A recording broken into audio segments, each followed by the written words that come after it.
স্বামী বশীকরণ তাবিজ কিভাবে নিজ হাতে আপনার স্বামীকে আপনি বাধ্যগত করবেন, কিভাবে আপনার নিয়ন্ত্রণে রাখবেন এবং কি পরকীয়া থেকে বাঁচিয়ে আপনার কাছে নিজের স্বামীকে নিজের যত্নে রাখবেন, এই সম্পর্কে আজকে একটা আমি তদবির নিয়ে হাজির হলাম। শুধুমাত্র বশীকরণ না, এই তদবিরটার মাধ্যমে যদি আপনার ছেলেমেয়ের বিয়েও না হয়, বিয়েতে যদি সমস্যা হবে আটকানাও থাকে, আপনি এটার মাধ্যমে এই নকশাটার মাধ্যমে বিয়েও সম্পাদন করতে পারবেন। মাত্র 7 দিনের মধ্যে বিয়ে হয়ে যাবে।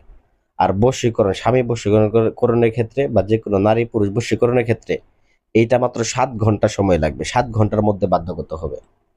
তো কিভাবে করতে হবে এই কাজ, কিভাবে করবেন? হয়তো বা আপনি ভুক্তভোগী, হয়তো কোনো তান্ত্রিকের মাধ্যমে কাজ করাচ্ছেন, হয় নাই, হয়তো বা দেখা গেছে নতুন আসছেন, সমস্যা হয়েছে, ভিডিওটা সামনে আসছে, আপনি আসছেন দেখতে।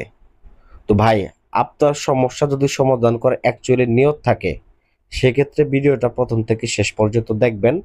আশা করি আপনার যে সমস্যাটা আছে 100% আপনি সমাধান করতে পারবেন। কোনো তান্ত্রিকের কাছে যাইতে হবে না, কোনো কবিরাজের কাছে যাইতে হবে না, নিজেরটা নিজেই সমাধান করবেন। তাই আসলে এইখানে আমি নিজের গুণগান গাইতে আসিনি, এখানে আপনাদের উপকার করতে আসছি যে কিভাবে আপনারা কাজ করলে আপনাদের বশীকরণ কাজটা 100% করতে পারবেন, এই বিষয়গুলো নিয়ে আমি আসছি। আসলে আমার গুণগান আপনাদের মতো লোকেরাই গা, বৃক্ষ তোমার নাম কি ফলে পরিচয়।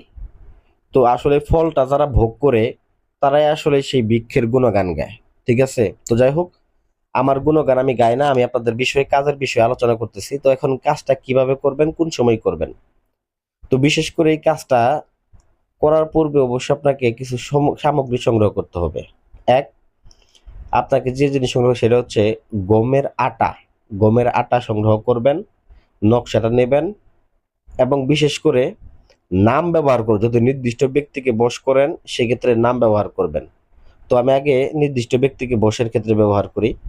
তো প্রথমত এই কাজটা করার সময় কখন? বিশেষ করে আপনি যেদিনই করেন না কেন, আপনি মনে করেন শনিবার দরকার, রবিবার দরকার, সোমবার দরকার, আপনি সপ্তাহে 7 দিন এই কাজটাকে করতে পারবেন। তবে কাজটা করার পূর্বে আপনার কিছু নিয়ম পালন করতে হবে।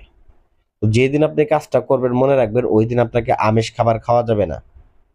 বিশেষ করে ফলাফল হওয়ার আগ পর্যন্ত আপনাকে আমিষ খাবার গ্রহণ করা যাবে না। কারণ কাজটা করা 7 ঘন্টার মধ্যে আপনার ফলাফলটা চলে আসতেছে। 7 ঘন্টা পর্যন্ত আপনি আমিষ খাবার খাইতে পারবেন না, নিরামিষ খাবার খাবেন, পারলে রোজা রাখবেন। তো অতঃপর ভিউয়ার্স, আপনারা কি করবেন, সুন্দর করে ঘি কিনবেন, বাজার থেকে খাঁটি ঘি কিনে আনবেন।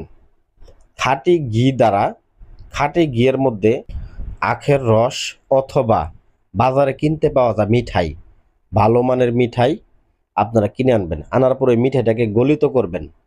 মিঠাইটাকে গলিত করে আপনারা ঘিয়ের সাথে মিশ্রিত করবেন। মিশ্রিত করলে দেখবেন সেটা আরো অন্যরকম একটা তরল পদার্থে পরিণত হবে। সেটা দ্বারা এই নকশাটাকে আপনি ওই রুটি বানাবেন, গমের আটাতে রুটি বানিয়ে সেটার উপরে অঙ্কন করবেন। অঙ্কন করে ভিউয়ার্স, এটাকে আপনারা কি করবেন, এই রুটিটাকে সুন্দর করে 2টা ভাঁজ করবেন। ভাঁজ করে এই রুটিটাকে আপনি একটা কুকুরকে খাওয়াবেন। বিশেষ করে পাগলা কুকুরকে খাওয়াবেন। যদি পাগলা কুকুরকে খাওয়াইতে পারেন সেক্ষেত্রে ওই কুকুরটা যত ঘেউ ঘেউ করবে, যত মূলত দেখা গেছে সে কুকুর দেখা গেছে আশেপাশে ময়লা আবর্জনা খাবে এবং যত ঘেউ ঘেউ করতে থাকবে, ততই দেখা গেছে যে সেই ব্যক্তি আপনার প্রতি দুর্বল হতে থাকবে। তো বিশেষ করে কুকুর খাওয়ার পরে যদি সে কুকুরটা 3বার ঘেউ ঘেউ করে, এই 3বার ঘেউ ঘেউ করার ফলে দেখা গেছে ওই ব্যক্তি যেইখানে থাকুক আপনার মনের যে টানটা সেটা মতো দেখা গেছে তার মনের মধ্যে চলে যাবে এবং কি সে পাগল কুত্তার মতো আপনার কাছে ছুটে আসবে। এটা আমি 100% গ্যারান্টি দিলাম। তো যারা মেয়ে বা ছেলে বিয়ে শাদী দেওয়ার জন্য ব্যবহার করতেছে তারা কিভাবে করবেন? তারা একই উপায়ে ঘি দ্বারা নকশাটা অঙ্কন করবেন রুটির উপরে। কিন্তু ওই রুটিটা পরবর্তীকালে ওই নকশাটা অঙ্কন করার পরে কোনো নির্দিষ্ট নাম দিবেন না। নাম না দিয়ে ওই রুটিটা আপনারা কি করবেন, দেখবেন যে কোনো ব্যক্তিকে যদি বিয়ের শাদী করতে আসে বা সম্বন্ধ দেখতে আসে, ওদেরকে ওই রুটিটা ধুয়ে আপনারা চা বানিয়ে দিবেন বা নাস্তার মধ্যে দিয়ে দিবেন। বিশেষ করে এইভাবে যদি রুটিটা পানি দিয়ে ধুয়ে আপনারা যদি চায়ের মধ্যে পানি এবং নাস্তার মধ্যে ওই পানিটা ঢুকাইতে পারেন বা দিতে পারেন, সেটা যদি আগুনে জ্বালও দেন সমস্যা নেই। যদি দিতে পারেন দেখবেন যে 1 সপ্তাহের মধ্যে আপনার মেয়ের বা ছেলের বিয়ে হয়ে যাবে। এটা 100% গ্যারান্টি। তো আশা করি আমার ভিডিওটা ভালো লাগবে। ভিডিওতে ভালো লাগলে লাইক করবেন, চ্যানেলটা সাবস্ক্রাইব করবেন। ধন্যবাদ সবাই।